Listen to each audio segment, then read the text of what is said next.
सलाम और आदाब सभी दोस्तों को। दोस्तों, आज आपको मैं कम्युनलिज्म के बारे में कुछ बताना चाहता हूँ।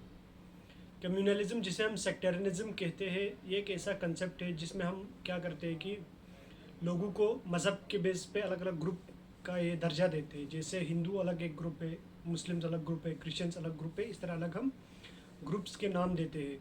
और हम ये सोचते हैं कि जो अलग मज़हब के लोग बिलोंग करते हैं अलग अलग मज़हब से, उनके जो गोल्स है, उनके जो इंटरेस्ट से कभी कॉमन हो ही नहीं सकते। कम्युनलिज्म में हम ये सोचते हैं कि अलग अलग मज़हब के मिसाल के दो लोग हैं तो उनके गोल्स और उनके इंटरेस्ट अलग होने चाहिए। और अगर कि उनके ये जो एक्सट्रीम कम्युनलिज्म है, एक कम्युनलिज्म का टाइप होता है, इसमें लोग ये भी सोचते हैं कि अगर कि जो इंसान सोचता है कि दो मज़हब के लोगों का गोल कॉमन हो या इंटरेस्ट कॉमन हो, तो ये सुपरफिशियल और इमटेरियल समझा जाता है। यानी ये मतलब एक दिखावा है, सोचते हैं। क्योंकि इनका मानना ये है कि एक इंसान जो अलग अलग मज़हब के बिलोंग करते हैं, उनका कोई सेम कंसेप्ट हो ही नहीं सकता है। और कम्युनल पीपल क्या करते हैं कि कम्युनल पीपल ये भी सोचते हैं कि मिसाल की माइनॉरिटी में कहीं लोग कुछ रहते हैं, वहाँ पर मेजॉरिटी में एक ग्रुप रहता है। तो एक्सट्रीम कम्युनलिज्म में लोग ये सोचते हैं कि ये दोनों साथ में बैठने नहीं चाहिए, को एग्जिस्ट कर ही नहीं सकते। जिसकी वजह से क्या हो जाता है कि अगर कि माइनॉरिटी में कुछ लोग रहते हैं, उनको बहुत सारे प्रॉब्लम्स फेस करने पड़ते हैं। दूसरा हमारे पास जो लाइव एग्जांपल है कम्युनलिज्म का, वो है हमारा 1947 का जो पार्टीशन हो गया था इंडिया और पाकिस्तान का। ये हमारे पास एक लाइव एग्जांपल है कम्युनलिज्म का, जिसमें मज़हब के बेसिस पे दो दो देश फॉर्म हो गए थे, जिसकी वजह से बहुत सारे लाखों लोगों को मुसीबतों का सामना करना पड़ा था। और इस प्रॉब्लम के, ये जो पार्टीशन के जो आज भी इफ़ेक्ट्स आज भी हमारे पास पाए जाते हैं। जैसे हमारे इलाके में कुछ ऐसे लोग हैं जिनके रिश्तेदार दूसरे कंट्री में पाए जाते हैं। और जो कम्युनलिज्म का और एक कंसेप्ट ये आ जाता है कि माइनॉरिटी कम्युनिटी, तो जैसे मैंने आपको बोला कि साथ में रह नहीं सकते। और उनका दूसरा कंसेप्ट ये भी होता है, अगर कि साथ में रहते हैं तो मेजॉरिटी कम्युनिटी माइनॉरिटी कम्युनिटी पे डोमिनेट करनी चाहिए। यानी ये जो माइनॉरिटी कम्युनिटी है, वो मेजॉरिटी कम्युनिटी के इन्फ्लुएंस के अंडर रहने चाहिए, यानी उनके बराबर का सामना नहीं कर सकते। और जो इंटरनेशनल डे हमारे पास 21 सितंबर आता है, इसे इंटरनेशनल पीस डे भी कहा जाता है। तो इसमें यही बताया जाता है कि हमें सोशल हार्मनी कैसे डेवलप करना है, साथ में कम्युनिटीज़ को कैसे आगे बढ़ाना है, ये हमें सिखाया जाता है। जिसकी वजह से हमारे माइनॉरिटीज़ सिक्योर फील करते हैं। और जो रीजंस, बहुत सारे रीजंस है कम्युनलिज्म के हमारे पास, जिसकी वजह से कम्युनलिज्म हमारी सोसाइटी में पाया जाता है। ये जो कम्युनलिज्म एक बहुत पुराना कंसेप्ट है, यानी बहुत पुराना रिवाज है जो बहुत सदियों से चलता आ रहा है। ये जो इसके रीजंस बहुत सारे हैं। जैसे कम्युनल पार्टीज़ क्या करती है कि कम्युनलिज्म का एक हथियार बना के इस्तेमाल करती है अपने लिए।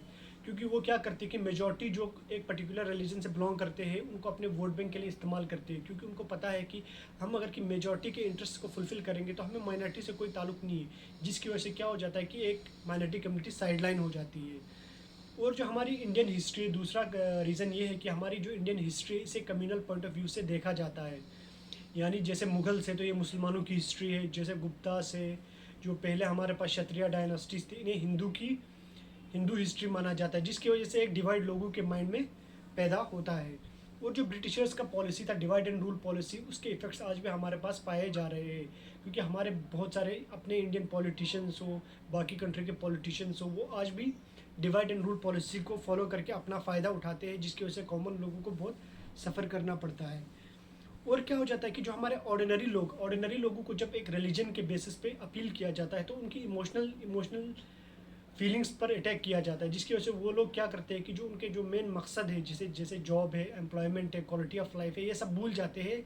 और वो पिटी इशू जैसे मज़हब पे डिस्कस करने लग जाते हैं, इन्हीं चीज़ों में मुलविस रहते हैं। जिसकी वजह से एक कंट्री आगे नहीं बढ़ पाती है। और जो ये हमारे पास कम्युनलिज्म को और एक भी रीज़न है, इसका जो इफ़ेक्ट ज़्यादातर इलिटरेट लोगों पे पड़ जाता है। क्योंकि उनका जो थिंकिंग होता है वो एक ही कंसेप्ट में होता है। उनको बचपन से ये सिखाया जाता है कि तुम्हें क्या सोचना है, ये नहीं सिखाया जाता कि तुम्हें कैसे सोचना है। क्योंकि उनका एक पैटर्न बन चुका होता है, जिसकी वजह से वो जल्दी क्या होता है, एक्सट्रीमिस्ट बन जाते हैं in comparison to literate people. क्योंकि उनकी जो थिंकिंग होती है वो थोड़ी डाइवर्स हो जाती है। और अब मैं आपको बताऊंगा कि इसके कंसिक्वेंसेस क्या हो जाते हैं। जब कम्युनलिज्म एक सोसाइटी में पनपती है, एक सोसाइटी में जन्म लेती है, तो उसकी वजह से क्या हो जाता है कि ह्यूमन डेवलपमेंट इंडेक्स रुक जाता है। जिसकी वजह से क्वालिटी ऑफ लाइफ लोगों की गिर जाती है। जो लोग मिडिल क्लास से नीचे, उनकी हालत नीचे ही रहती है, और जो अमीर है वो अमीर से अमीर होते जाते हैं। और जैसे वर्ल्ड प्रेस फ्रीडम इंडेक्स ने अपना रिपोर्ट इस बार ये जारी किया था, तो वहाँ पर पता चला कि हमारा इंडिया का रैंक और भी गिर गया है प्रेस फ्रीडम इंडेक्स के। जैसे पिछले साल हमारा रैंक था 142 आउट ऑफ 180, और इस साल 150 और भी गिर रहा है। जैसे हमारे कंट्रीज़ में आजकल कम्युनल राइट्स चल रहे हैं, जैसे सेंसरशिप चल रही है प्रेस पे, तो आगे आने वाले देखने वाले टाइम पे ये रैंकिंग और भी आगे गिर सकती है। और जो सोशल हार्मनी जब ख़त्म हो जाती है एक कंट्री में या एक कम्युनिटी में, उससे क्या हो जाता है कि सबसे जो ज़्यादा इम्पैक्ट पड़ता है वो किस पे पड़ जाता है, माइनॉरिटी पे पड़ता है, क्योंकि वो उनको अपनी जो ज़मीन है, अपने घर बार छोड़कर दूसरे जगहों पे जाना पड़ता है। और जब कम्युनलिज्म हो जाता है तो बहुत सारी जानें भी जाती हैं, बहुत सारे प्रेशियस लाइव्स भी, बेगुनाह लोग भी मारे जाते हैं, क्योंकि फिर इसमें पता नहीं चलता कि कौन कौन जद में आ जाता है, किसको प्रॉब्लम होती है, देखा नहीं जाता है, क्योंकि इसमें कोई भी मर सकता है। जैसे इंडिया का कॉन्स्टिट्यूशन में बताया जाता है कि जो हमारा प्रियम्बल है, we the people of India have resolve to constitute India into socialist, secular and sovereign republic. यानी सोशलिस्ट क्या होगा, जिसमें हम सोसाइटी में सबको बराबर ट्रीट करें। सेक्युलर यानी हम अपने कंट्री को खुद कोई भी किसी मज़हब को फॉलो कर सकता है। और सॉवरेन यानी हम अपनी कंट्री को खुद गवर्न करते हैं। जब हम इसी प्रिंसिपल्स को फॉलो नहीं करेंगे तो हमारा कंट्री आगे बढ़ नहीं सकता है। इसके हमारे पास बहुत सारे एग्जांपल्स हैं जहाँ पर कम्युनलिज्म आज भी एग्जिस्ट करता है। जैसे पाकिस्तान है, बहुत सारी कंट्रीज है, इंडिया में भी हो रहा है आजकल ये लाइवली, जिसकी वजह से हमारा कंट्री बहुत पीछे जा रहा है डेवलपमेंट इंडेक्स पे। एग्जाम्पल में आपको बहुत सारे राइट्स के, जो बहुत सारे दंगे हो गए कम्युनलिज्म के, उनके नाम बताता हूँ। उम्मीद है कि आपको ये पता भी होंगे। जैसे 1966 का हिंदू सिख राइट्स हो गए थे, 1990 के कानपुर राइट्स, 1992 के गुजरात राइट्स, 2002 के गुजरात राइट्स हो गए थे, फिर 2020 में दिल्ली राइट्स हो गए थे। ऐसे बहुत सारे हमारे पास एग्जाम्पल्स है कम्युनलिज्म के, जिसकी वजह से लोगों की लाइफ पे बहुत गंदा इम्पैक्ट पड़ जाता है।